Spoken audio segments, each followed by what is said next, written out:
guys, Ash Raid Shadow Legends. Welcome to the video. Glad to have you all here with me today. What can be better? Me, you, talking some RSL together, and we have a great excuse to talk about some awesome epic champions. Now, this list is going to be 20 epic champions that will change your account, right? Now, I want to say out the gate here that this is a lot of nukers are going to be snubbed on this list. Not all, but a lot of them, because I'm really trying to aim for generalist champions. Champions that can help you everywhere, and certainly there's a lot of nukers that can help you everywhere in this game, of course, but I do find that nukers are generally easier to replace. Maybe you'll get your hands on a random good legendary nuker. I just think there's more of them, and usually a straight up nuker is going to be one or maybe two spots on your team, whereas these champions, I'm looking for champions that can really fill potentially two roles on your team in this list. So let's just get to a lot of these champions you can pull from shards. Some of them you can't, like Mage Helmet. Mage Helmet is the first Doom Tower normal champion that you can get your hands on. He's a reason for everybody to focus on Doom Tower, especially as soon as you unlock it in the early game of Raid, right? You're going to get your hands on Mage. First thing to mention on him is his speed. His base speed for an epic is going to be one of the fastest epics in the game at 108. I didn't recognize, when I started Raid Shadow Legends, how much or how important the base speed was. I remember when I started playing thinking kind of like, well, 108, 102, what's the big difference? 6 speed, who cares? I can get all that back in artifacts and in gear. Good. I like it. I'm fast. Yes, I agree. I'm faster. Oh, shut up, Louis. But you know what? The longer I play, the more I recognize that base speed is one of the most important stats to consider on any champion, right? There's a lot of margin in that 6-point speed differential that you learn to appreciate the longer you play the game. I'm sure some vets out there can resonate with that. He's really cool. He has turn meter fill on the A1, 20% if the attack is critical. You definitely want to build your Mage Helmet with 100% crit rate, not just for the A1, because 20% turn meter fill is amazing on an A1, but also if the first attack is critical, you get an AoE on the time slip A2. That AoE has a 75% chance of landing a stun, right? Really freaking good. An AoE stun on a 3-turn cooldown, if they're not stunned, to decrease turn meter by 20%. That is exceptionally good. Very, very good control. One of the best AoE control abilities out of epics. Not only that, but he brings an increased speed, increased crit rate, and increased crit damage, all on a 3-turn cooldown. That's 3 buffs to feed Seer later on in the game when you want an activator there. But it's 3 great buffs, at least 1 great buff and 2 decent ones to add on, right? The increased speed is going to be fantastic. And the increased crit rate, even if your nukers are already 100% crit rate, I say this all the time. I mean, heck, you're going to have support champions on your team that might have an AoE, right? That will benefit from that 30% increased crit rate. And then he's immune to turn meter decreasing effects as well. Definitely a game changer. It's a good overall control and buffer that you can use pretty much everywhere in the game. Number 2 is actually one that I'm going to throw a couple of these curveballs at you. You might say, wow, I didn't expect that champion to be on the list, but it's actually Lady Annabelle. I'm a huge fan of Lady Annabelle. I think she's criminally underrated. Look at her base stats, 100 speed, okay, but 20k on the HP. Could throw in a shield set, a bolster set as well to get extra utility out of her. On her A1, she has a 2-time hitter with a little heal, nice self-support. I love this Captivator A2. It's an AoE with a leech and a decreased speed on 50% turn meter or below on a 3-turn cooldown. Leech and decreased speed are 2 of my favorite debuffs to have out there in the game. She's got them both on a 3-turn cooldown. Granted, a little bit of conditionality on that decreased speed. It's a great move. Then she has this swap with a Revive on Death and increased speed on all allies on a 4-turn cooldown. The 4 turns not ideal, but the swap with the Revive on Death is useful. And then the increased speed, if you don't have it, a 4-turn cooldown is still amazing. It's great that she's bringing that as well. And then the Red Lady passive is where all the magic happens. This allows you to lean on her to basically just solo bommel all the way until the end of Hard Doom Tower, right? It makes her one of a generalist in the sense that decreased speed leech can help you out anywhere. The support on the Revive on Death, the increased speed, a great buffer to have on your team. But the Red Lady makes her so in that one area, Bommel, she's S tier. In every other area, such as Hydra, she's going to be very, very helpful and useful for your account. And then another Bannerlord, man, to start things out. Actually, 2 more Bannerlords. I got Ursula the Mourner. She's also a Doom Tower champion. Again, another reason to farm your Doom Tower, and arguably Ursula the Mourner. I'm talking every epic in the game. I'm talking every legendary in the game. Maybe there's a couple you could put in the same conversation, but even every mythical in the game. Okay, so now what I just heard, blah, blah, blah, blah, blah, blah, blah, blah, blah, blah, blah. Requiem for a Dream is an effed up movie, by the way. Check it out if you're into effed up movies. Requiem for a Dream. Requiem, the ability though, is the best revive in the game, AoE revive in the game. On a farmable epic champion. How nuts is that? You can use this ability even if there's nobody dead as well for to increase defense and a strengthen. But man, there's no AoE revive better than this. You get an AoE revive, 75% HP, 50% turn meter, increased defense and strengthen goes on all allies, both the big version, and it's a 3-turn duration. Whew. That's nasty. That's a lot of survivability, some turn meter, AoE. It's beautiful. She also brings a decreased attack and an increased attack on the A2. Ursula's very, very good. I'm sure if you have her, you probably use her unless you're end game. I included Stag Knight on the list as well. How could I not, man? Stag Knight's so simple, but he's so cool. Again, let's go right back to that speed. He's got a little bit of Arc Mage and that speed at 107, very fast. Criminally fast for an epic in a good way, right? But then look at that HP. Dude, Stag Knight has 21 freaking K HP. That's insane. Out of a champion that brings 3 of the most essential debuffs in the game. He has a decreased speed at a 50% clip when booked on each hit. That makes it very dependable. Fantastic against bosses. Fire Knight, Ice Golem, you name it, right? An AoE decreased defense and a decreased attack on a 3-turn cooldown. If he misses a debuff, he brings his own increased accuracy as well.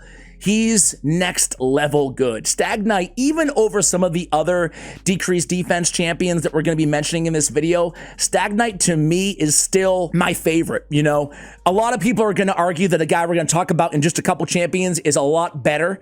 And I see that argument, and there's a lot of reason for it. But Stag Knight, just maybe those base stats, maybe the simplicity, but the beauty in his kit, something about him.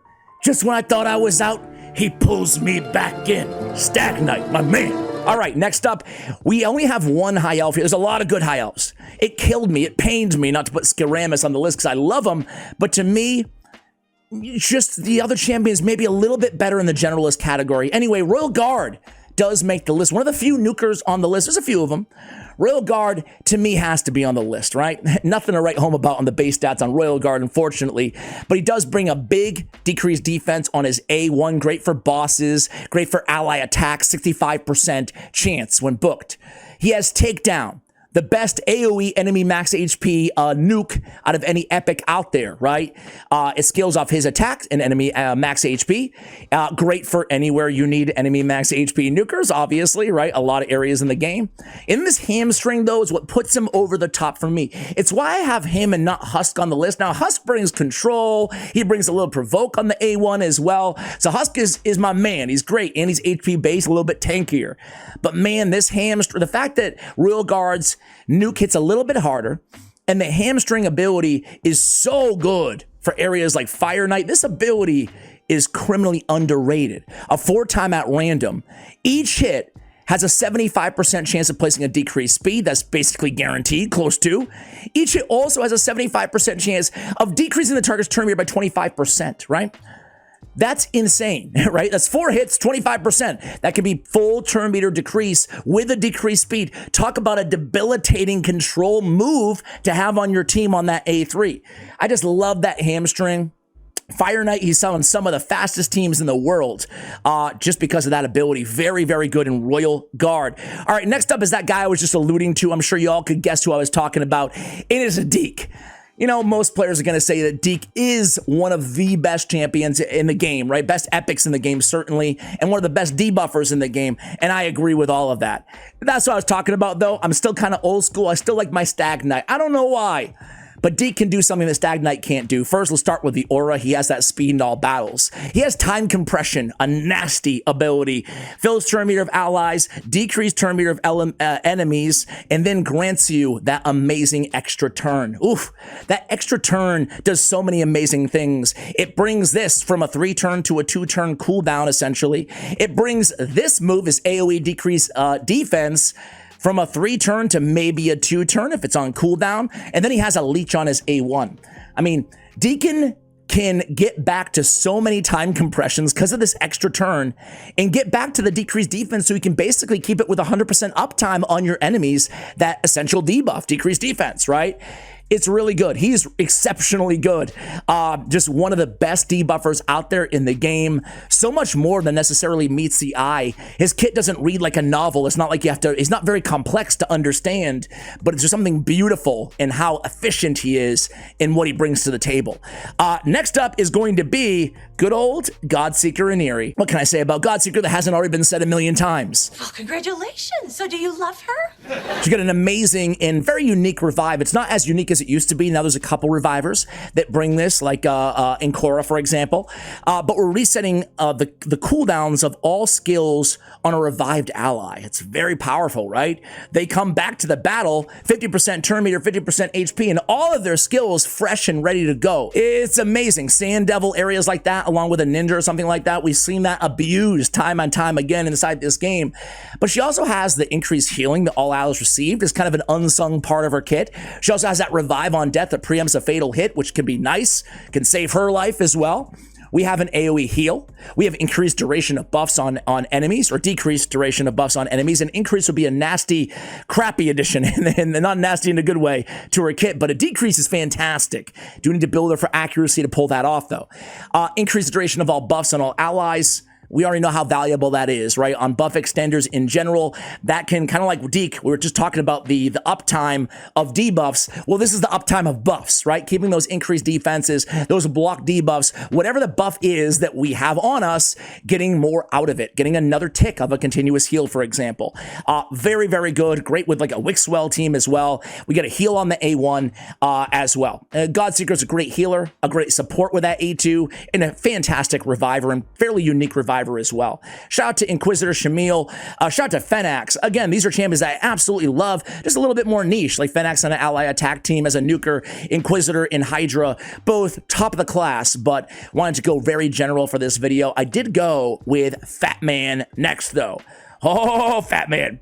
Farrakhan the Fat is the best ally attacker out of any epic in the game. Ally attack has become kind of this niche thing back in 2020, when like Lanicus was one of the only ally attackers out there, Catacomb Counselor, right? And then a bunch of other like Lady Atessa underwhelming ones, right? But Fatman, he changed the game for epics, right? When he was introduced to the game. Not only does he have the best ally attack with an increased crit rate, increased crit damage, and an ally attack on a 4-turn cooldown, but he also brings a burn and a poison, which can make him a capable damage dealer, specifically against bosses where burn is very, very much in demand. There's not a ton of epic burners out there in the game. Fatman's one of them, single target on a 3-turn cooldown here. So Fatman, man, ally attack, as it becomes more and more powerful, as A1s, the first ability in Champions kits, become more and more powerful over time. Thus, so does ally attack, because they're taking advantage of all of those A1 abilities. So man, ally attackers across the board have become a lot more valuable the last couple years, and Fatman's the best out of every epics, best in class. He can help you out almost everywhere, from Fire Knight to Dark Fae to you name it. Ally attack, very good against almost every Doom Tower boss. Centranos. Fatman is going to be a key part of your team. If you don't use Fatman a lot and you have him, give him a try on your teams. Pair him with some good A1s. You can use him in the arena in a blender with a champion like Fenax, we mentioned earlier. All kinds of nasty combinations you can pull off with a Fatman. Number 8 on the list, I believe, is going to be Ugo. I mean, Ugo is just one of the best champions in the game. Still, to this day, I think number 9, actually, but either way, she's just insane. I mean, she's one of the best Hydra epics in the game, stands toe-to-toe with a lot of legendaries, better than a lot of legendaries, bringing 2 of the most essential debuffs to the table on a 3-turn cooldown and a decreased defense and a block buffs. But then she has all this support. She's removing a debuff from all allies. She's healing them 20% based on her at max HP, which is almost 20k. Very solid. She has the emergency revive. I mean, this is a great ability on top of an insane S-tier ability on the A2. She also brings a leech on the A1, and then she has the, kind of keep herself alive. She's the last one alive, so she can get back to that revive. Man, Ugo, I don't know about you guys, but I think she might be the best in class. She might be the best in terms of just change. You're going to use her if you get Ugo on your account, not just Hydra, of course, definitely Hydra. But it's hard to not just use Ugo as your debuffer anywhere you can. She's just that good. She brings so much. Those heals, the cleanse on top of the block. Oh, Okay, that was weird. think of all the areas in the game where buffs are annoying to contend with. All the Valkyries, all the Siphies, every wave right in this damn game. All the man-eater waves. You don't got to worry about it when Ugo is on your team. You kill him faster, keep your team alive better, and you block and not to deal with all those annoying buffs on the enemy team. Number 9. Might shock everybody watching this video right now.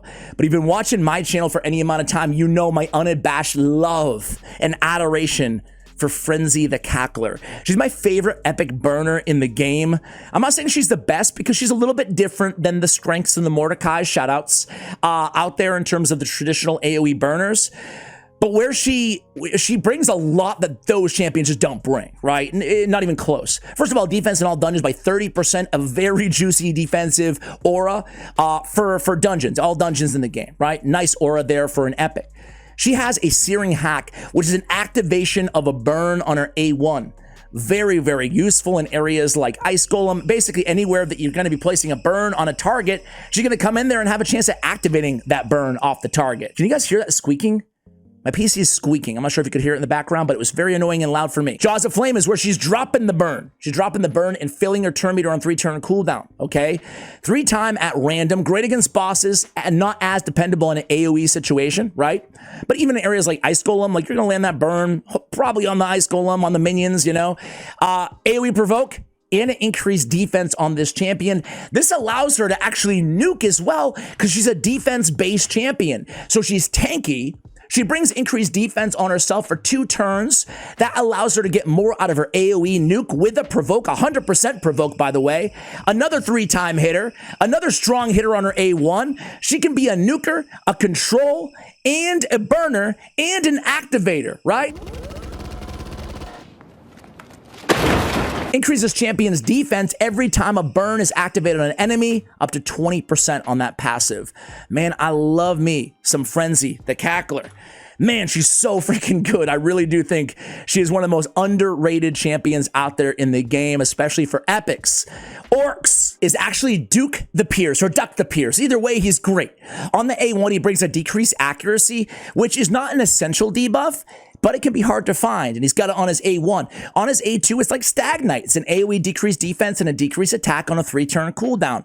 He brings a 1-turn provoke, potentially, or excuse me, a 1-target provoke, potentially a 2 on his A3 ability. He also brings a reflect damage and an unkillable. It's not the best move in the world, but it can be handy in some situations. It is a target enemy that gets provoked, so you can use him in Hydra if you want to against the Head of Decay. So overall, what makes him different than a Stag Knight or a Deacon, right? Well, I think he's a little bit less powerful overall. He's missing that like 3rd big thing that he can bring to the table. However, what he does have is he's a bit tankier. His HP is a bit lacking at almost 16k, but he's a defense-based champion with a much higher base defense, and his damage also scales off of defense. So I think Duck the Pierce is a very underrated alternative or another option in other areas where you're unable to use those other decreased defense champions we mentioned earlier. Definitely an underrated candidate out there.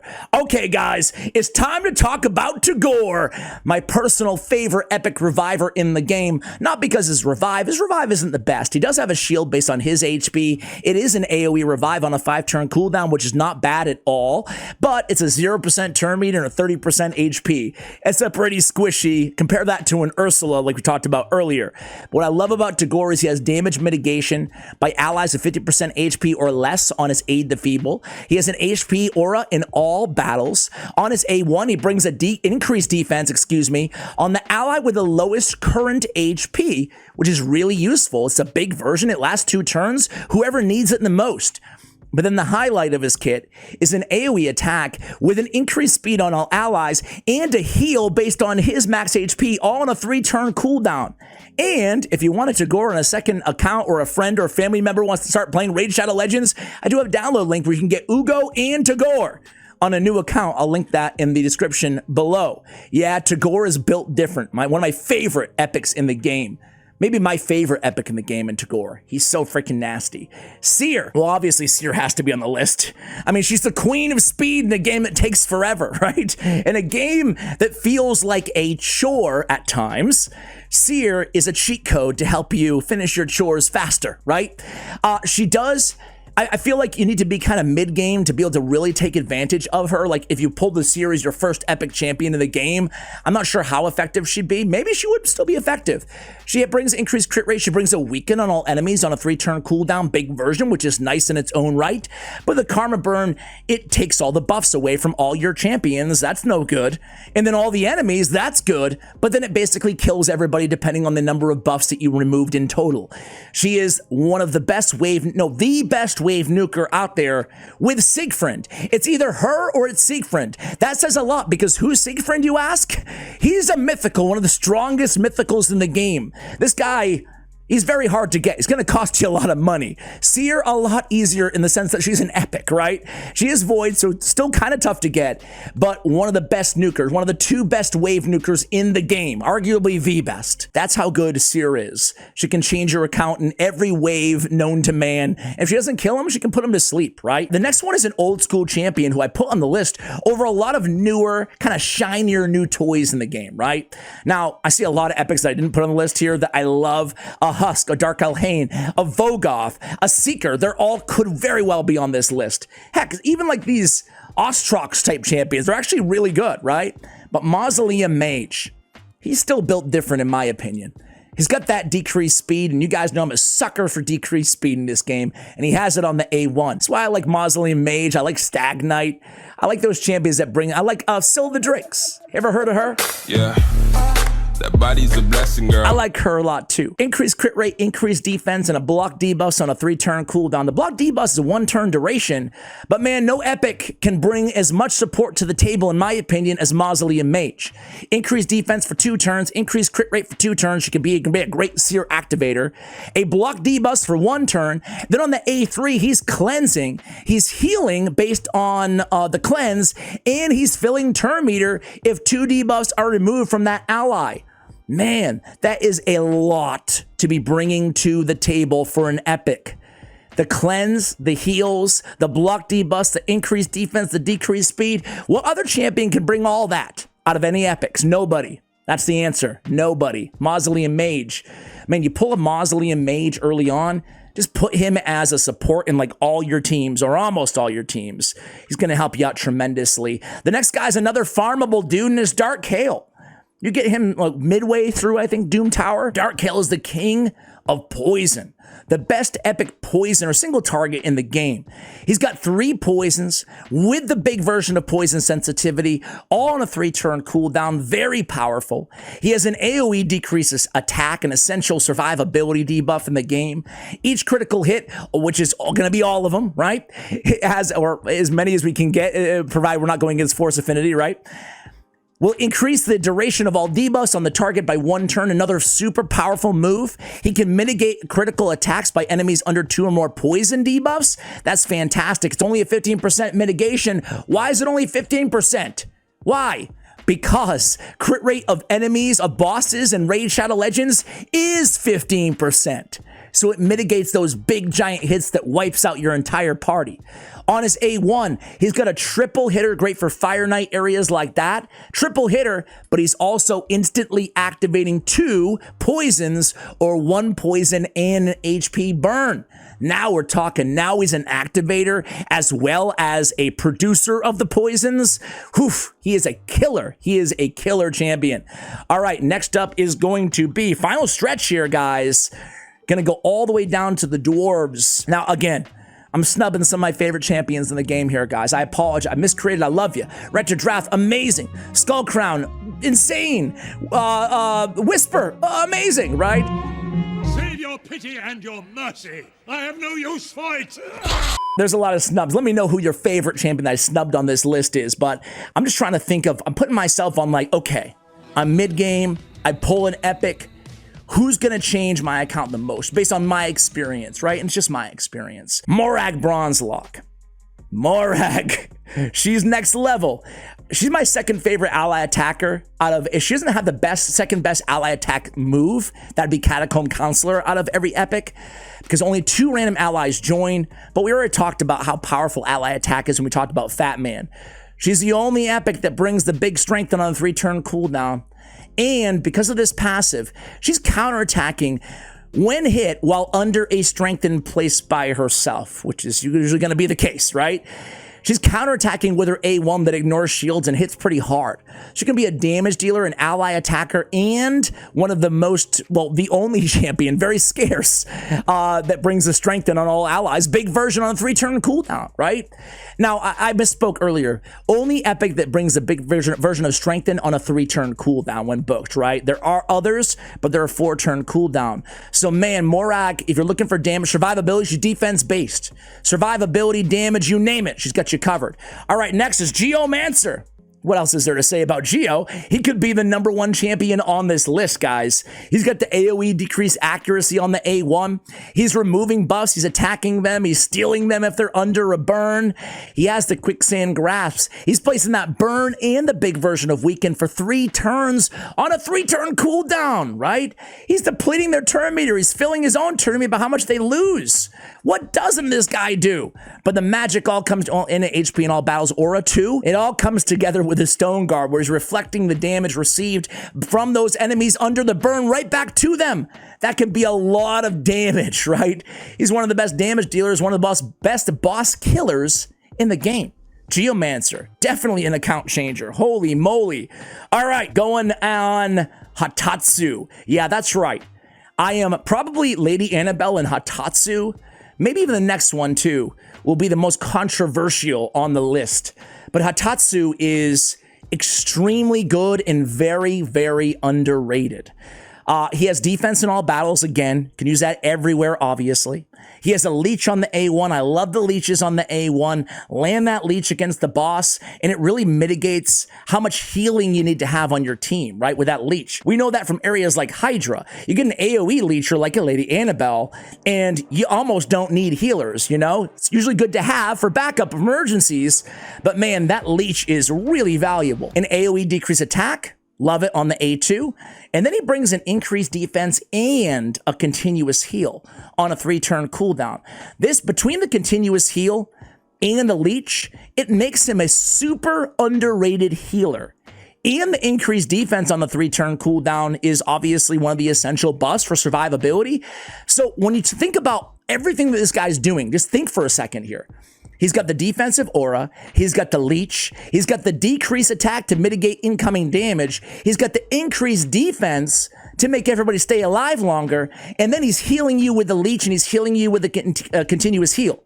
He's doing so much in terms of just keeping everybody alive, and not a lot of that like shows up at the end stat sheet, right, on the box score. He also is removing the random debuff at the start of this turn from this champion. And he's going to start with all the CCs. He's going to start with the True Fear, the Stun, the Petrification. It is on a 3-turn cooldown, but a very nice passive. That's a great addition to his kit so he can continue to support your team, keep everybody else alive. All right, I have 2 Sylvan Watchers on the list, guys, to end the video. Oh, I really wanted to put Dude in. I think this guy's super underrated as well. But I'm going to go with Cryin the Blue. This guy is very, very good. Very good. They didn't make him like him when I started playing this game, ladies and gentlemen. I'll tell you that. He's got a triple hitter with a freeze, 35% on each hit. Makes him one of the best control against Fire Knight hard, but just having a triple hitter freeze is useful in every situation. Why not? Or a lot of situations. He's got Razor Hail. This is a 3-turn cooldown. He's got a 65% on 2 hits of placing a freeze on all enemies. This is a great wave control move. Just a really, really good. A double hitter too, right? Very good. The fact that it's a double hitter just helps him be incredibly even more viable in Fire Knight with turn meter control. He's SSS tier in Fire Knight hard, and he's like really good everywhere else. Because look at his A3. Big version increased speed and a turn meter filled by 15% on a 3-turn cooldown, right? This is Apothecary's ability. It's the same thing as Apothecary's A3 ability. But the fact that he has that on top of the multi-hitters and all that control just makes him an all-around great addition almost every team. He is that versatile champion, that generalist that we spoke about who can excel to S tier in some specific areas where you need freeze. He's filling his turn meter by 5% for each freeze debuff placed by this champion, right? So now we get turn meter filled to help him get back to his abilities even faster. And last but not least is Miss Ryder Doy, probably the 4th or 5th decreased defense champion or debuffer that we have on the list. But this guy's an extra turn maverick. Attack one enemy, 50% chance of removing a random buff from the target, 10% chance of granting this champion extra turn. He's got an AoE decreased defense. Grants the extra turn if the decreased defense is placed on all enemies by this skill, which is great because it is a 4-turn cooldown. And then he's got the hunt, the miss. He's going to self-buff now. He's bringing the increased attack, the increased accuracy, both of which he needs because he can deal a lot of damage. And he lands some essential debuffs, right? Or essential debuff, excuse me. And then the extra turn. We know the magic of the extra turn. It's super, super good. And that allows us to get back to this Squall of Shafts even faster. And then we have that chance already of the extra turn on the A1 and the A2. So this guy can just be a machine of damage and debuffs and damage and debuffs and more damage and more debuffs. He also brings an accuracy in all battles aura. And one of my favorite parts about this dude is, unlike every other debuffer we talked about so far in this video, he's Force Affinity. A red affinity damage dealer debuffer is hard to find after War Maiden, right? Mist Rider can be a perfect kind of improvement upgrade to your War Maiden from the early game. So there it is, guys. 20 amazing epic champions that will absolutely change your account in multiple areas. Who did I snub? Who do you disagree with on the list? Let me know about it in the comments below. Much love, and as always, take care, guys.